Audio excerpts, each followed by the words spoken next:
salaamaaleykum mbokk internet Nouvelle Vision TV 313 comme ni ma leen ko baax di leen ko defee rek saa su ne noonu laa leen ko andilaatee tey muy jeune talent boo xamante ni nee naa leen doomi Parcelles la yaakaar naa ne soo leen ko gisee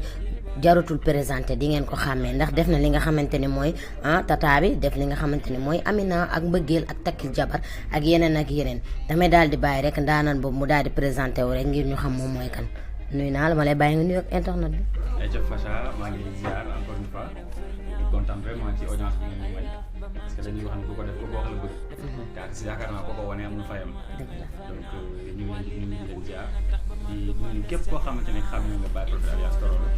di nuyu di ci jiital waa Cambérène waa Parcelles Pikine ak Grand Yoff ndax comme tànk. macha allah di gërëm ki nga xamante ne tey moo ñu may ñu def plateau bi ci biir studio muy sama grand Babacar Mbaye ak mboolem ñi fii nekk Badou Samb sama gars yi. di ziar sama manager Moussa mu ngi taxaw et puis di jiital ci nuyoo bi nag suma yaay mooy sama sëriñ bi ma ko yaakaar Boubou Diallo ak sama papa ak sama famille yëpp ma nga leen di ziar ñoom ñëpp di leen bëgg. macha allah ñoo ngi lay fay tey internet bi tey mbokk yi leen seetaan bu ñu bëgg xam kan mooy Baye Prophet alliance Torodo kan mooy Baye Prophet ak lan moo andi tur bi parce que tur bi yaakaar naa diis na trop. parce que di nga gis koo xamante ni dina tudd prophète sax ñu naan ko Mohamed ñi naan Moustapha ñi naan Amadou ñi naan Medzo boy mais lan moo tax yow nga choisir Baye Prophet. waaw Baye Prophet bi nag c'est venu naturellement comme je dis Baye bi duñu sax chercher depuis 14 heures Baye parce que Baye des waaw léegi nag bu ma xóotal ko dama koy bàyyi noonu bu ko dégg léegi nag prophète bi dañuy wax parce que loo gis rek mu am firi baatin day am firi zaahir loo gis rek mu am firi zaahir nag mooy que nit ku nekk pour man yónnent nga ci sa bopp d'abord waxtu ma nag nga am mission boo war a dox ci kaw suuf donc loolu moo tax comme gëm naa ne ku nekk yónnent nga te musique ni ma ko tàmm wax xanaa plateau yu bëri musique bi lenn lu canal de communication nit di jàllalee ay communication rek kese la comme canal de communication ñu jàpp ne on a des choses à communiquer ñu jël prophète noonu la ñëwee te balaa loolu sax ci football prophète lañ doon woowee donc loolu mooy indi Baye Prophet bi après nag la ñu dellu suñu ay maam parce que man je suis originaire de Fouta gars yi yokk ci Torodo pour que ñi nga xamante ni bon Baye Prophet day diis ñoom alias Torodo ñëw comme ça ku wax Torodo rek wax nga Baye Prophet ku wax Baye wax nga prophète voilà noonu la jógee macha allah ñoo ko gis na Baye ñu gis ni def nga son bi nga xam ni tata bi la tudd ak Amina ak mbugeel du ma wax mbugeel laay wax ndax yaa ko yóbbu ci pël yi def ko mbugeel ndax nee nga pël yi loolu la ñuy wax ak li nga xamante ni mooy takkil jabar lan nga jubli ci son yooyu lan moo waral mbugeel te defa au lieu de mbëggeel nga def mbugeel ak son takkil jabar te yow est-ce que am nga jabar ba pare sax balaa nga digle sa nga da ngay sangu de waaw incha allah yónnee nañ guro te du yàgg dara incha allah waaw bu soobee yàlla est-ce que guro raxas na yónnee nañ guro waaw kan la lan doomu kan la non yow tamit gars yi nañ ko xam foo jëm doo gaaw egg waaw loolu am na tamit ñu kañ ma waaw loolu am na léegi wax ma yow mbugeel gi lan waaw gis nga xam nga artiste pour man sa communication pour man sax waru nekk lu léger daal dafa war a nekk loo xam dafay xaatirloo doomu aadama bi da koy permettre mu def gymnastique intellectuelle loolu moo indi mbugeel parce que mbëggeel c'est très simple ñëpp dañuy wax mbëggeel mais sama moom maamu pël yi mënuñu wax mbugeel la ñuy wax donc pour rendre hommage sama maamu pël yi ma ni mbugeel mais génnul ci cadre rek nit ñi woyee amul donc loolu kese la ci loolu lañu woy te woy boobu lu tax mu tenir ma à cœur benn son la boo xamante ni bu ngeen ko dégloo bu ko sénégalais yi bàyyee xel dafa nekk loo xamante ni dama ci def hommage ay contemporain parce que bëgguma bokk ci artistes yi nga xam dañuy bàyyi ba nit dee ñu koy jël di ko hommage man dama jël ay séquences ay vers yoo xamante ni samay morom artistes ñoo ko def comme ça ku mel ni Jeeba xam nga ku mel ni Wally Seck ku mel ni par exemple Carlou D ñooñu laa jël seen ay affaire dajale ko génnee ci cas son mbëggeel mu neex trop sénégalais yi jël ko xale yi di ko tiktok lu bare macha allah waaw donc loolu nag moo mujj ñëw mais avant loolu suñu son bi njëkk a def mu ngi tudd tata bi nag bon amoon na sax ñu nga xamante ni jaxase woon nañu sax ak le maire Alioune Sall wax dëgg yàlla parce que ay nit yoo xam comprendre ñu woon contenu bi ñu bi wax lan la ñu dem jaxase ñoo moom ba suñu benn show bu ñoon def gars yi dagg suñu son ça ne plaisait pas nag on a essayé de rencontrer monsieur le maire en tant que tel pour expliquer ak moom mais ba léegi yàlla dogal ko mais incha allah yàlla na ko def loolu la quoi mu nekk ay son yu am solo yoo xam sénégalais yi bëgg naa ñu dem découvrir ko xool lan laay proposer sénégalais yi incha allah macha allah ñoo ko dégg kon monsieur le maire ba léegi yéen mënagoo leen ko gis non da ngeen maanaam lan moo waral loolu ba gisoo leen benn côté man dama xaw a jàpp trop parce que yow ku ne xam nga diggante studio ak nekk say promotion nangam dafa metti mais tamit nit ki dafa am carnet d'adresse moom aussi. parce que il est tout le temps un peu absent. am na ay ñenn ci entourage bi ñu approché ñooñu nee nañ ñu bon bientôt dinañu may ñu jéem a xool ñu gisante ak moom. pour ñu expliquer parce que ñun Sénégal la ñun ñëpp ñoo ko bokk. Alioune Sall ëppale wuñu Sénégal ñun ëppale wuñu Sénégal. moom dafa jiite te ku jiite nag li ñu naan ku boot bu ki xaj boobu la. ñu wax li nga xamante ni bon moom moo nekk suñu sentiment mais waxuñu ngir clash ko waxuñu ngir sànni ko waxuñu dara parce que ñun ragaluñu bu ñu bëggee clash dañuy clash nit mais clash ñu ko dañoo wax li nga xam moom lañ xalaatoon ay nit nag jël ko mal interprété ko parce que dafa neexul artiste ñu invité la ci benn kii bu mel ni final genre parce que man li ma la footballeur laa donc ñooñu dañ ma respecté woo ma seen final pour ma def prestation mooy wéy sama son ñu dagg ko loolu ça se fait pas ñu ba pare jour li garaaw mooy stade bi ñi fa nekkoon ñëpp dañ ko méttiwul ñëpp ko méttiwul mën a xel leen trop donc loolu sax moo gën a tax ñu bëgg a entrer en contact ak le cercle de Alioune Sall pour mën ko expliquer moom tam waaw mu joxee version am ci loolu macha allah yàlla baax na dina baax est-ce que mën naa xam lan moo la jëlee tey ci football bi yóbbu la ci musique bi parce que football neex na trop wax dëgg yàlla waaw neex na trop te yàlla dogal na génn nañ ci moo ñu man li ma génn Sénégal football moo ma génnee Sénégal macha allah waaw mais comme on dit dafa am destiné am destin destiné mooy tey yow li nga bëgg a def li nga bëgg a doon wala nit ñi liñ bëgg nga doon destin nag mooy li nga xam ci ni Facha mënu koo ñàkk a def loolu moom force day am def parce que yàlla moo dogal noonu la demee man wëy c'est depuis le bas âge yàgg na ci man mais da ngay nekk famille boo xam famille pël boo xamante ni duñ nangu yooyu même fool bi sax dafay métti sax ñu nangu ko mais depuis primaire la ñu daan toppandoo ay wëykat dem ba yàlla natt ñu dugg ci xëy dugg ci xamuñ sax lu ñu dugal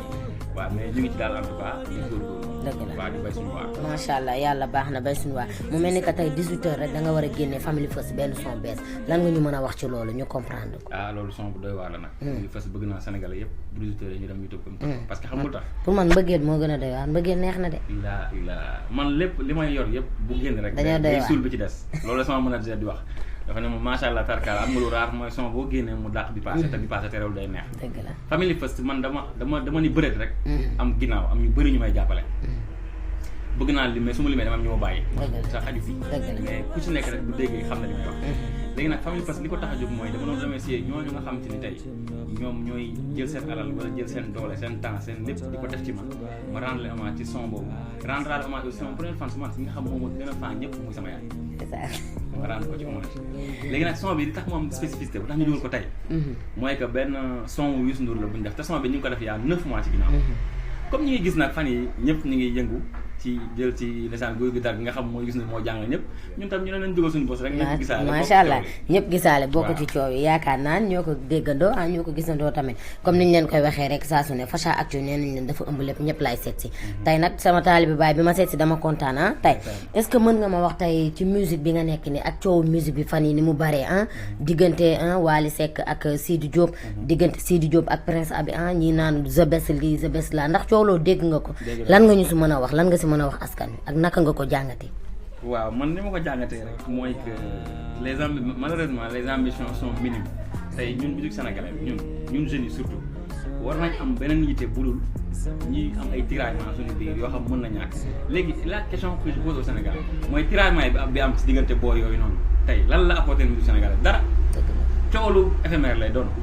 ñun suñu bët xam fa lañ ko war teg dañu war a concurrencer ñoom daju dañu war a concurrencer ñoom Fally Ipupa parce que ñoom ñi ngi dem ñi ngi valoriser seen musique Nigéria raw nañu Congo bii raw nañu kon ñun naka la ñu war a mën a def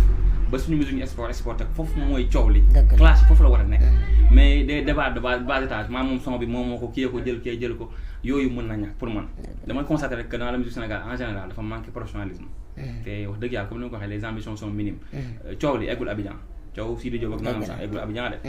te coowal ñoom Fally Ipupa mi ngi dugg Sénégal wel dëgg la kon ñun loolu la ñu war a suñu def suñu combat léegi nag de notre côté aussi musique pour man ñaar koy doxal dama ko wax tout le temps musique clash la ak featuring dëgg la dangay clash ñi nga jubawul ngir peut-être nga amee ci tour wala ñu dégg la nga def featuring ak ñi nga xam centre nga leen nga fil leen ñi ngeen def featuring ngeen dem man loolu laa gëm léegi nag quant à coow Sidi Diop ak yooyu pour man là maintenant c'est la goutte de trop sama xalaat laa c'est la goutte de trop Sidi Diop war na éviter yenn yu bëri war na koo jéem a éviter parce que c'est pas bon trop de communication tue la communication nga am na nooy singalee doomu aadama rek même bu dee yaa nekk dañuy jàpp ne yow yaa koy tam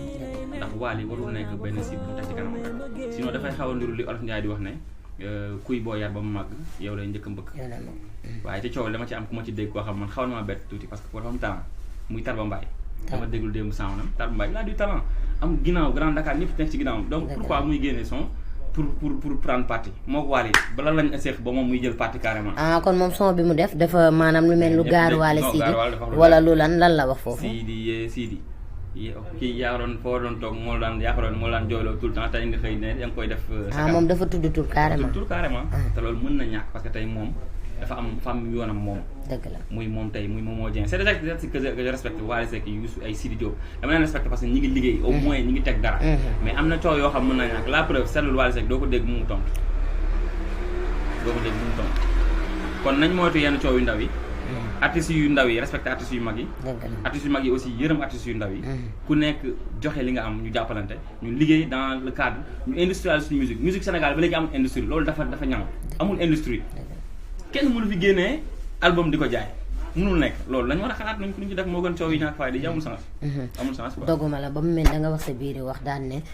musique bi amul industrie nga defee ne loolu du rôle ministre de la culture waru leen jàppale ci loolu. ministre de la culture waru si mën a taxaw artistes yi doon benn wala loolu tam c'est impossible. mais les responsabilités sont partagées. xam nga tey ku de nu la gisee la lay wala. dëgg artistes yi ñoo war a am plus d'organisation ñun ñëpp mooy li ma wax di nga tey ku nekk da ngay nangul cër bi ko yàlla jox moromam. tey man su ma nangulee Wally aussi na ma nangu. su ma nangulee ne moom dafa ne ci kanam. ñu mu war a jiite moom aussi dafay nangu ne man ci njaboot gi laa bokk. su ko defee ñun ñëpp dañuy mën a xool benn vision ku si nekk joxe xalaatam ñu xool naka la ñuy def ba suñu musique bi ñu réorganiser ko ba mu baax. macha allah di am ay festival yoo xam parce que festival mooy dundal musique mooy dundal tout ce qui est culture. culture sénégalaise mën nañ ko jaay à travers notre musique tey exemple laa la jox man tey soo ma xoolee tenue bi ma sol damay valoriser ñun li ñu am. kon ci noonu lañ war a xalaatee parce que mënoo liñ naan bëtab yalt bëtab rëbb jéggi na yalt nit da nga war a xool fu sori. man ci loolu laay woo musique sénégalaise mais nag ministre de la culture aussi na gën a wax ak acteurs culturels yi. parce que ñoom ñoo xam dëgg laawu la ba bless ak fan lañ mën a jaar pour suñu musique plateforme yii tey ñëw dugg si ñun ñëw si ñun mu nekk ay plateforme de dernière génération dañ ko war a utiliser ba mun a jaay suñu musique te artiste bi war cee mën a dund artiste bu ndaw pour man tant que egguñu ci artiste bu ndaw génnee tey benn single jëlal yaayam kër amaguñu musique industrialisé guñ ko. dëgg la te loolu amaguñ. dëgg la macha allah ñoo ko déggandoo nii rek lay demee nee naa leen ma amoon mbégte ak contentement tamit invité la fii tey jii ci Nouvelle Vision TV 313 mu mel ni rek leeral nga ay leeral yoo xamante ne am na importance trop tey naka nga gisee feebar bi nga xamante ne moo am mu tënk gars yi benn côté yàq liggéey def lépp yow mi doon dem studio jaabante dem wooy def li naka nga dundee loolu ak lan la yàq dafa mel moo tax takkagoo jabar sax guro bi dem te kenn lekkagoo ko. parce que man damaa bëgg mooy takk nag ñëpp ñu dama bëri ab di jàmm ak corona boo takkee dama wii xam nga dangay wii waaw doom ju tëju sax ngay am doom ju tëju rek di toog rek. waaw foog gars yi ñëw ñu def ñu xam nga ñu def. bu neex incha allah dëgg la waaw mais bon mais liñ naan jàmm pexe yàlla ak dogal corona bi ñëw na bettuñu. da wax ne ñun Sénégal Afrique en général ñun lépp daf ñuy bett. corona dañu ko war a jàngal yu bëri suñu plateau médical dañu ko war a gën a relever mais tam population Sénégal ñu xool nu ñuy dundee parce que corona dafa ñëw jàngal ñu rek set ñun ñëpp dañu war a set parce que ay jullit on est en majorité musulman nit ñi dañu war a set bu weesoo loolu li ñu yàqal bëri na mooy tey amoon nañ ay soirées yu ñu bëggoon def amoon nañ ay plateau yu ñu bëggoon def amoon nañ lu ne lu ñu bëgg def dañ ko mujj bàyyi mais nag du tere ñu ngi waajal génne suñu album du yàgg dara incha allah lañ koy génne parce que corona bi comme mi ngi fi dañuy adapté wu ci li fi nekk. incha allah ñu génnee ko def ci promotion bu ci war incha allah. léegi nag quant à corona en tant que tel nit ñi man su ma déggee ko naan corona amul dafay mel ni ko naan nit du dee. noonu laa koy jàppee. corona am moom bees koy wax. nga war a ko wax corona lu am la ne ñëpp gën a moytu. mesure barrières yi na ko gars yi gën a respecté ñuy takk masque yi def li ñu war a def léegi nag benn appel bi may lancé mooy. Sénégal ñi war a wax nañ xam ne bu ñu waxulee ñi war a wax dinañ wax te dinañ réeral ñeneen. dëgg la les bouches autorisées doivent parler lii c'est une question de sécurité nationale bu ñu demee ba président di décréter cas d'urgence sanitaire kon lii du lu simple. dëgg la du lu ndaw kon médecins yi ñi nga xam ñoo xam feebar bi dëgg nañ génn wax. parce que la communication de l'État ñu baal ma mais dafa am problème. parce que cordon ombilical bi lié population bi ak état bi dafa dagg. te li ko indi mooy état bu dul wax dëgg waa dëkkam dëgg. bu yàggee su waxee dëgg sax dañu naan waxul dëgg. kon le président bi gën a defaat toogaayam. président waxul dëgg moom. bon du ma ne waxul dëgg. déedéet mais wax na fi bataay. ñu xëy mu def bee. waaw yaa ko wax de. waaw nii maa ko wax. wax na ba taay A ñu xëy mu def B. léegi nag dafa def B parce que par circonstance la wala dafa def B parce que dafa ñu doon nax bi muy wax A loolu xaw moom moo xam. mais li ma xam daal mooy kilifa bu jiitee ñetti nit sax war na leen di wax li muy def. wala mu dig leen lu mu mën a def. man loolu laa gëm ñun ñëpp ñu ànd liggéey te dëkk bi Macky mënu ko liggéey ñun ñëpp a ko mën a liggéey. que toutes les forces se rejoignent. ñun ñëpp ñu liggéey suñu dëkk. ku ci nekk bul xeeb dara. c'est aussi simple que ça ñaan yàlla gaaw mbas bi jóge fi. parce que bu jógewul dina am ay kër yoo xam ne fekk tur duñu lekk de. dëgg la billaay wallaay na trop. dëgg la na trop. dëgg la macha allah yàlla na ko fi yàlla jëlee mu mel ni Prophète yaa ngi waaj album wala nekk nga ci label wala nekkoo ci label wala. loolu bëgg naa ko xam tamit parce que sama temps léegi moom. waaw nekk ma ci label nag mais wax dëgg yàlla récemment am na ñetti label yoo xam ne woo nañ ma waxtaan ak man ñu ngi ci ay waxtaan ñu ngi xool naka la ñuy def ba mën a liggéey su boobaa loolu daf ñuy gën a arrangé daf ñu gën a yombal suñu liggéey. mais lépp lu may def rek man maa koy def ak suma ay nit ñi may jàppale ñooy ànd di ko jógandi ko daan loolu tax ñu bëgg a teg suñu album bi pré album bi ñu bëgg a def dama lay defal exclusivité titre bi mi ngi tudd Polyvalent parce que dama wane style musical yu bëri ci sama album bii di ñëw su ko defee ñu xam kan mooy Baye Prophète dëgg tudd ñu ko defee ñu démarrer suñu carrière ba pare nag am bët bu sori parce que li ma waxtaan yi ma sànq rek fi ñu teg suñu bët mooy dem ba Afrique wala adduna bi xam kan mooy Baye Prophète sénégalais bi nga xam ne moo dëkk fii ci Cambérène Parcelles.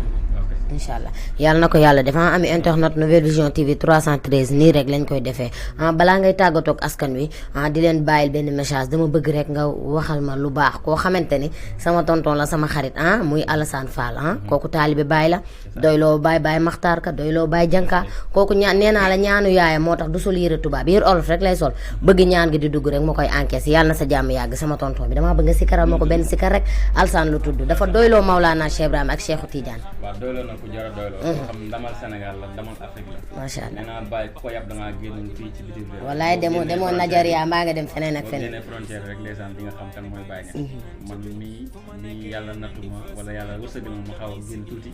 am na lu ma xam ci suñu waajur di Cheikh Ibrahima Niass te sama Baye bi ma jur man dem na Nigeria ba mu fa demee Baye tax ñu teg ko boo xamante ni place boo xamante ni jéggi na dayoo. macha allah kon kooku ànd loolu boo xam Sénégal lañ ko war di ndamoo. Afrique war ko ndamoo àdduna war ko ndamoo. léegi nag bis dina ñëw Sénégal dinañ gën a xam kan mooy Baye Niass. waaw ndax mu waxoon ana nafsi wal afaq maam kooko yaakaar Alassane may gox yi te may lépp lu waaye mën a dëgg la te dara taxu koo jóg nag lu dul ngir xamal nit ñi seen borom. parce que jaam yàlla dafa war a xam ni lépp lu mu xam lu dul xamul yàlla bokkaay da koy yomb. bu yàggee tuuti rek damay daal di yàq sama émission. waaw ndax man koy wax ci Baye rek laa bañ a dégg ronga ñi day daal di wàcc rek. mu bëgg nga may ma tuuti rek ci Alassane Fall ki nga xam ne dafa doyloo Maulana Cheikh Ibrahima ma waxaat ko. taalibe Baye Makhtar Ka bi moo de yàlla ma ne laaxiro moo de yonneen zairo moo de Cheikhou Tidiane baatino moo de Baye la ilaha illallah la ilaha illallah la ilaha illallah jërëjëf Baye. macha allah allo yaa moom loolu xale bi am ñaanu waajur chéri ñëpp rek bëgg ñëpp sama tonton adoré nuyul ma tàggool ma askan wi bàyyi leen benn message boo xamante ni ñëpp dinañ ci jariñu. waaw mais jàmm ak njëriñ rek ñëpp am jàmm ñëpp am xaalis. yéeneen jàmm Sénégal ndeysaan jëmm joo xool mi ngi mel ni pale. waaye xol yaa ngi mel ni ndum ginaar. dëgg la na nit ñi moytu loolu. parce que baax ci biir baax ci biti baax ci biti baax ci biir a ko gën. kon nañ tàmbale ci tàmbaliwaay ba roy suñu mag ñu baax ñi li waraloon bàyyi di jógee Kaolack dem ba Touba di seet Sëñ Fallou du wuti xam-xam du wuti dara waaye nag dem ngir jokk mbokk la woon. kon nañ xam ni ñëpp ñoo bokk benn mbokk kon ñu ànd liggéey suñu dëkk suñu bëggee avancé maa ngi du ma tàgg te gërëmoo ñi nga xamante ñoo nekk sama ginnaaw di ma jàppale sama gars yaa ngi nii taxaw ñoom Bachir ñoom Badiane ñoom Moussa Grand Badou ñi nga xam ne nu ma yëkkati ñoo ma tagal ñoo ma koy defal Babacar Mbaye du ma ko gërëm bi du doy moom njabootam suma waa kër ñi ma bokkal ndey ak baay ak suma waa kër papa suma waa kër yaay amu seen faj gis naa taxawaay gis naa ñaan yi kenn nag ku tudd buur géwél nee na boo ma gërëm dama lay mere buur géwél ñoo ko yàq Pape Mbaye fii ci Parcelles di jàpp samay waxat moom nag moom ci wet gi boo waxee rek mun la ci wet gi moom loolu ñu ngi koy gërëm di ko sant di gërëm képp koo xamante ni yaa ngi jàppale Baye Prophète Alias Torodo bu weesoo loolu yow Facha maa ngi lay sant di la gërëm gërëm bu amul ab te lii ngay def yàlla na dem ba ay télé di ko xëccoo ñu koy teg ci télé yi Sénégal yi parce que njëriñ la waaw di gërëm sa cadreur bi nga àndal ak ñi nga xam sa équipe bi nga xam ne di leen gërëm bu baax a baax di wax sénégalais yi ne nañ ma xaar maa ngi ñëw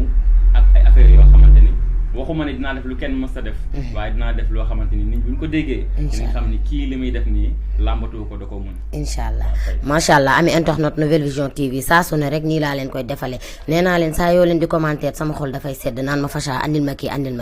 dañ ma laajaloon taalibe Cheikh Tidiane bi moo tax ma andil leen ko big up beneen jour beneen yoon rek ak beneen at